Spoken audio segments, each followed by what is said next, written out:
sulit Susah. untuk hamil. Apa tuh? Gangguan hormon. PCOS. Oh Pernah dengar? iya, saya baru mau nanya tuh. Iya itu Itu polikistik. teman-teman saya Iya banyak PCOS banget banyak mas. banget. Serius. Banyak banget dan itu mungkin harus menjadi kesadaran kita bersama ya. Terutama nih kalau orang-orang tua nih yang punya remaja putri yang dari kecil itu cobalah mulai dari sekarang itu harus diperhatikan. Oke. Sekarang ini mas PCOS itu wah banyak Sorry, banget. kita kasih konteks dulu ya. PCOS itu kan yang telurnya banyak tapi kecil-kecil bukan sih? Betul, itu salah satu ciri-cirinya. Jadi ciri-cirinya ya kalau dari arti dulu ya, polycystic ovarial syndrome. Jadi biasanya kita akan menemukan di ovarium atau di indung telur. Indung telur wanita itu kan ada kanan kiri di tengah rahim. Dan indung telur itu sebenarnya harusnya dia itu setiap bulan tuh ada satu yang dominan besar pecah, kemudian itulah yang bisa dibuahi, itu masa subur.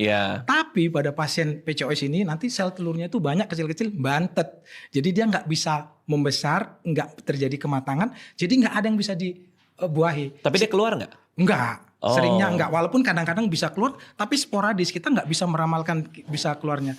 Nah itu kenapa pada orang yang PCOS itu, yang pertama kali kita perhatikan, kita USG, oh ada gambaran PCO, itu yang pertama. Terus yang kedua, otomatis karena dia nggak terjadi ovulasi, nggak terjadi haid. Jadi biasanya akan terjadi gangguan haid. Bisa nggak haid 2-3 bulan, atau kadang-kadang malah aneh, haidnya itu nggak teratur, ngeplek, nggak berhenti-berhenti gitu. Dan satu lagi, pada orang PCOS itu biasanya kita bisa jumpai hiperandrogenisme. Jadi hormon androgen yang harusnya tinggi pada laki-laki nanti tinggi pada dirinya. Nah itu biasanya kita bisa lihat tuh, mohon maaf, dia tumbuh kayak bulu-bulu halus yang agak lebih dominan dibanding wanita-wanita lainnya. Oke, ada kumis gitu. Ya gitu. Jadi 3 ini sih biasanya. Jadi kalau dokter melihat ada 2 saja dari 3 gejala ini, ya kita bisa menegakkan ini PCOS. Nah itu tinggal diobatin. Nah masalahnya PCOS itu mas nggak sesederhana itu mas. Oh iya? Ya obat saja sering sekali tidak cukup. Tapi justru kadang-kadang yang dibutuhkan itu bukan obat.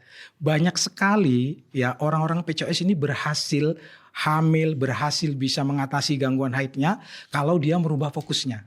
Berubah fokus apa nih? Merubah fokus. Jadi kebanyakan orang yang PCOS itu kan datang pingin hamil, kok haidnya nggak teratur, kapan hamil, kok haidnya nggak teratur. Padahal sebenarnya nggak itu kuncinya ternyata.